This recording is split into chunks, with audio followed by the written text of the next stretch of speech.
Yeah. Let's go. We just gotta go hard.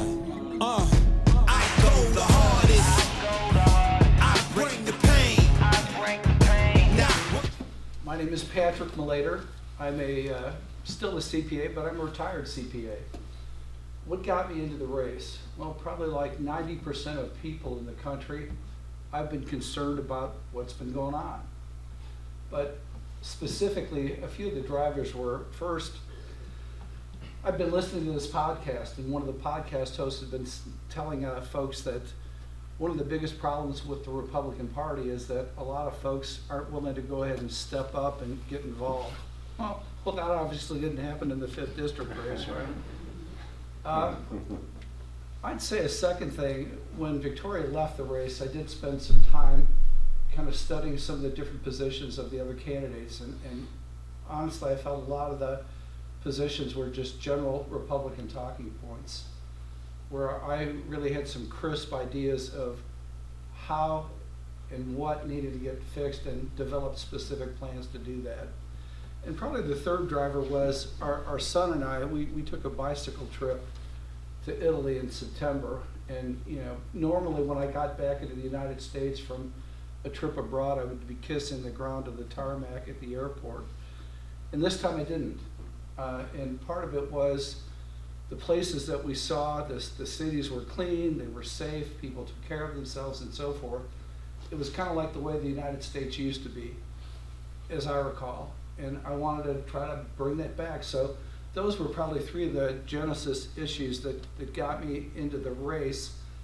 I spent the entire month of October thinking about, okay, what would be the pivot points that could make change if I were successful as a candidate? And what came to the top was congressional term limits, because we all are smart enough to know that nothing's going to change if nothing changes. So that's what got me into the race. A little bit about myself. I'm originally from downtown Gary, Indiana. Very blue collar. I grew up in a lower middle class family. Back then, Gary was the murder capital of the world. So I got in a fist fight of some type almost every day between ages 11 and 15, simply because that's what you had to live with.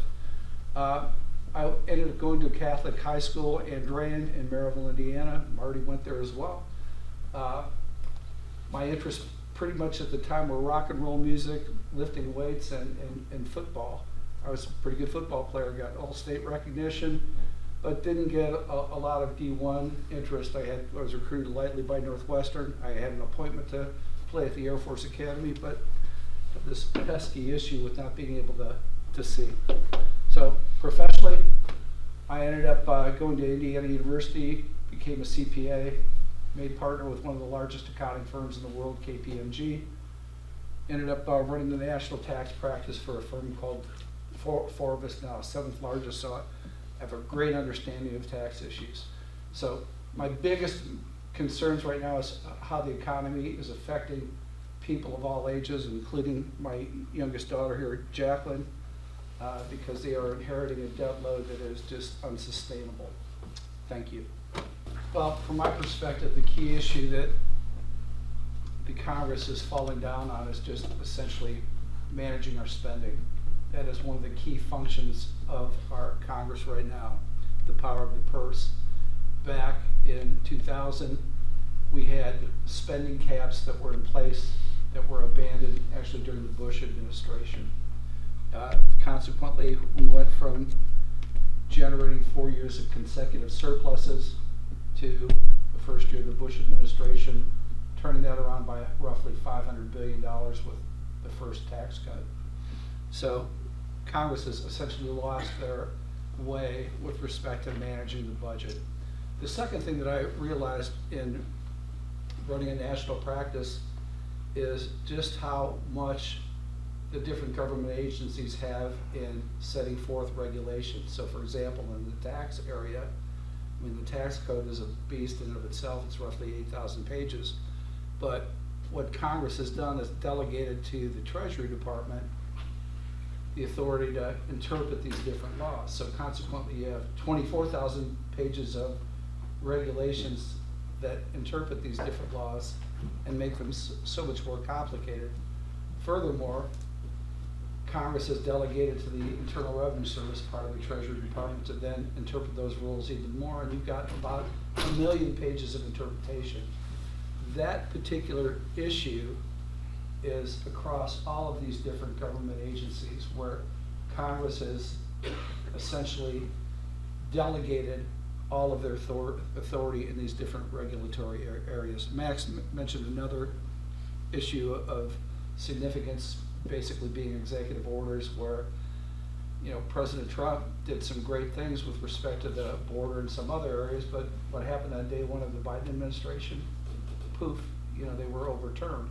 So again, Congress needs to take control of some of the, you know, basically their responsibilities to legislate on issues that are of importance to the country. So, thank you. Again, I'm really the only candidate in the race that is running on the basis of term limits. And the reason I got to that point was we have such a dysfunctional system currently, both on the Republican and Democrat side. You know, for all intents and purposes, if you look at who's getting the attention on MSNBC, CNN, Fox, you've got the 10% on the extremes that are getting the 80% of the attention. Where I'm trying to focus my campaign is the 80% of the country that gets 20% of the attention. So most of the positions that I have developed come to that particular conclusion. So term limits to me are so important because I am willing to go ahead and take a chance on new minds, younger minds, different minds that might have an interest in solving real problems for our people. Right now, I have zero confidence that any of these individuals currently can get that accomplished. So from my standpoint, I kind of want to blow this thing up by getting brand new folks involved in the political process. I have no confidence whatsoever that you can go in as a bully to try to get something fixed. I just think we need an entirely new slate of individuals. So that's my philosophy on that. Yes, 100%. Probably not, and it's simply because I've met with the Freedom Fund individually before, and some of the people with the fund are pretty weird dudes. I would say that the accountability is absolutely key there. Yes. But I think no at this point, only because your allegiance is to the district that sent you, and I don't like feeling that the block is of other members are gonna tell you how to vote, even if it is very, very close. I don't know them, so I can't tell you. I talked to them. I believe in the accountability. My passion isn't to be a committee chair or rise in the party. My goal is to solve problems. And so that's the focus for me, if that helps. Well, I thought it was just a yes or no question, so that's why I answered yes or no. So I didn't get a chance to explain it, but no, it's okay. I'm sorry. It's 1 yes, 3 no's. Well, I'm used to being abused, so it's okay. I'm just messing with you. Oh, we're taking I'm care just of messing this. with you. This is civil. It's all right. Well, as I mentioned in my introduction, my key issue, the linchpin for getting anything done, involves congressional term limits. You talk about the administrative state. With the administrative state, they are subject to the power of the purse from the Congress. So to the extent that you are electing people that have the correct mindset with respect to spending, they can have an effect on the administrative state in the world according to me. So on my website, patrickmforcongress.com, have to promote that, right? I went through and put together probably 12 minutes of videos to describe how do you go about term limits. I had to figure this stuff out myself. I didn't get the nomenclature right. So that was one. The second thing is, why do we have to have term limits? What are some of the existing problems with Congress? In my view, part of the problem right now is we have about 180 to 200 lawyers as congressmen. If they reflected the actual population of the country, we would have 5. Now, attorneys are, you know, I hate to pick on Mark here. They're great when you have a legal issue, but they're exceptional at fighting. You know, they're exceptional at arguing. I had to deal with that all the time, working in my line of business. And they're not very good at getting creative solutions to problems. So that's part of the why as well. In my particular role, I'm looking at 8 years maximum. So 4 terms in the House, term in the House, term in the Senate. It's kind of like grade school. You know, you get to a point at 8th grade, it's time to move on. So that is my view with respect to Congress. I think your organization said 24 years. That's crazy. You can't, in terms of a time frame. So Not our organization, the delegates that came. the delegates, yeah, 24 years. It's, are you kidding me? That's crazy. Yeah. So, so that's my sense. Again, we have to do something constructive to change the people. The only way to effectively give us the stick to get people out is term limits. We have the carrot to get people in by electing them. We don't have a mechanism to say it's enough, time to go, as we do with the president. So that is why I'm so passionate about this. If you don't fix this issue, we're gonna have significant issues. And I have a plan of how I would get this done. Like I said, I probably have 11, 12 minutes of videos on my website that talk about this. By the way, here's my platforms in detail. Please feel free to grab a copy. Thank you. Yep. Well, we do know that incumbents are elected 90% of the time, Absolutely. 92% of the time. Yeah. But Yeah, and we had people make life-changing decisions Yeah. based on Victoria exiting. Max moved his family back, Raju ended up quitting his job, so It had consequences on all of us. it had consequences on a lot of people. It didn't affect me personally, but, you know, I have empathy for people like Max and Raju that made life-changing decisions as a result of this. I'm not an attorney, but I go with my best understanding what it is. It gives essentially the states the power to call for a convention of the states. Okay. And that's how my vision of how we go ahead and bring about term limits.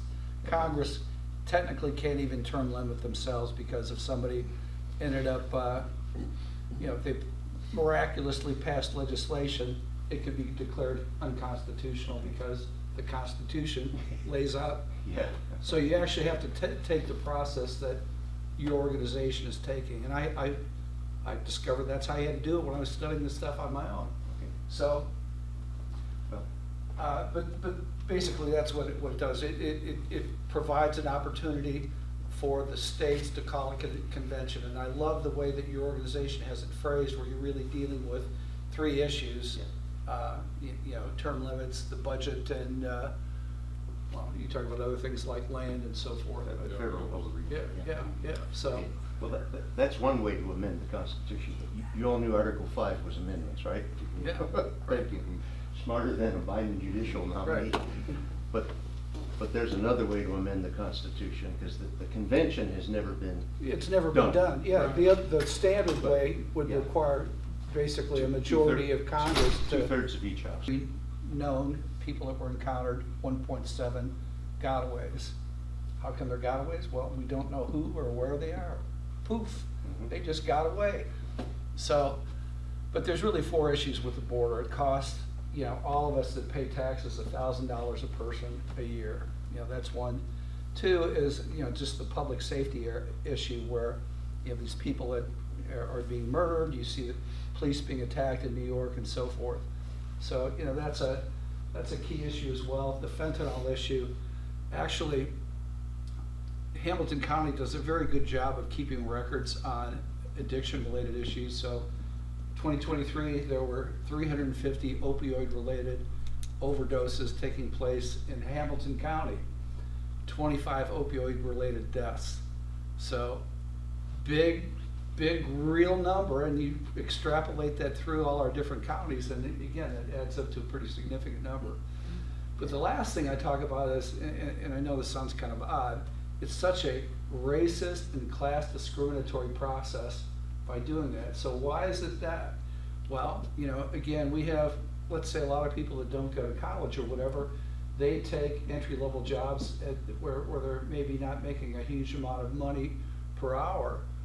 But we have all these illegals in that are coming in and in some cases competing. They will hold those wages down forever. for a significant period of time. So it's class discriminatory. It hurts, poor white people. It hurts, U.S.-based Latinos and blacks.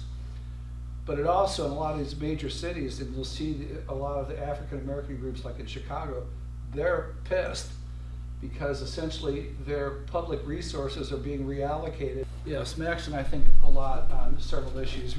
Candidly, the things that, my two candidates mentioned here as well, those are all really state and local issues, every single one of them. So from the standpoint of the federal government making a difference on that, ain't gonna happen. So I agree with Max that the job of a congressman with respect to their district is constituent services. If they have particular issues, you need to be their bridge to Washington, D.C. to get those matters fixed. Again, how can a congressman help the 5th district? Most of all, by dealing with spending. Essentially, all these different matters that you see are all cause, effect, and supply, demand. The inflation that we're seeing is not the cause. The inflation is the effect. The cause of it is because we've blown $35 trillion on money. Yeah. So inflation is caused by the fact we've destroyed the value of our US dollar. So cause effect is a big item. The other one is supply demand. We've created this huge supply of money. Well, it's worth less. So again, very simple principles: cause effect, supply demand. So again, to affect the type of people that Larry's talked about, again, I agree with you, Max. I have a grassroots campaign. I talk to people like you by the hundreds every week. Issue number one, the economy, because people are, the average Hoosier is struggling to buy stuff, buy groceries, make decisions. Oh, well, I'm not going to buy something that is a premium brand. I'm going to go ahead and get the off-brand issue because that's what I can afford. So that's the issue. The border ends up being number two. From talking to regular folks like yourself, and from my standpoint, it has cleansed my soul. When you sit there and talk to regular people and hear what their issues are, you develop a lot of empathy. You develop a lot of perspective in talking to these folks. So one other news flash here: when I go ahead and get into Congress, I do not intend to take any committee assignments at all. Boy, that sounds kind of a harsh thing to do. What were you going to do with your time? One involves going ahead in constituent services. Number two, working with organizations like yourself to bring about term limits, because I think it's doable. We've created all these amazing things in the world, technology-wise, electric cars, SpaceX sending rockets everywhere in the world, right, everywhere in the solar system. But we can't term limit the Congress. We need to change our belief systems in terms of what is possible. And this is something I think we could accomplish. And I think it will be good for society to get that done. That's how you deal with inflation. That's how you help constituents in the 5th district, by dealing with issues like that. Thank you.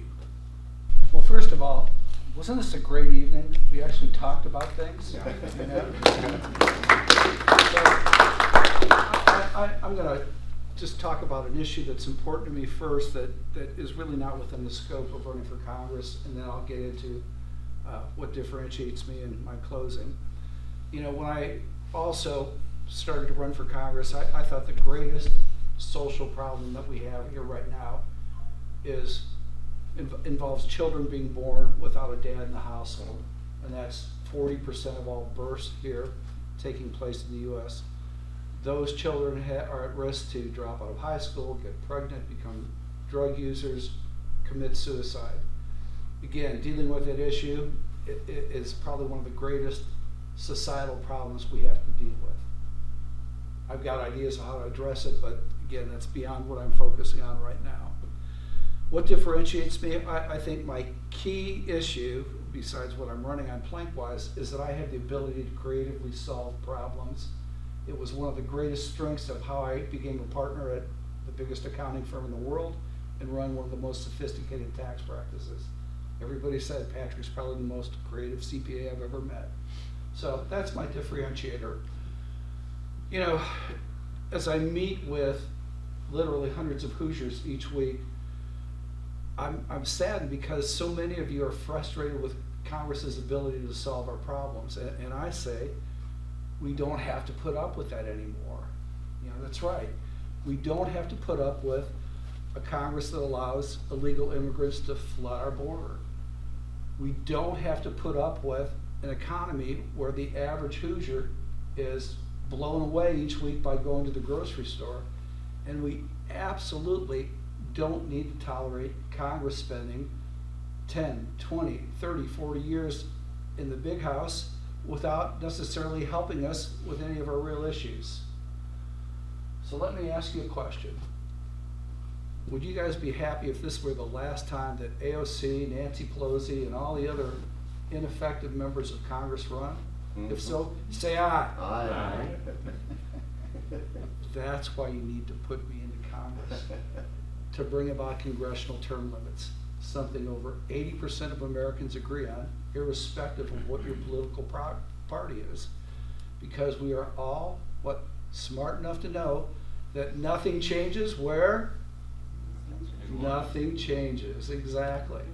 So, go to patrickinforcongress.com to learn more about me. I have campaign materials and a good discussion of what my planks are, but they get to the real heart of the issues. Thanks for coming. This is a great event. I love these people here, and I love our conversation. Travel safe. Yeah. Let's go. We just gotta go hard.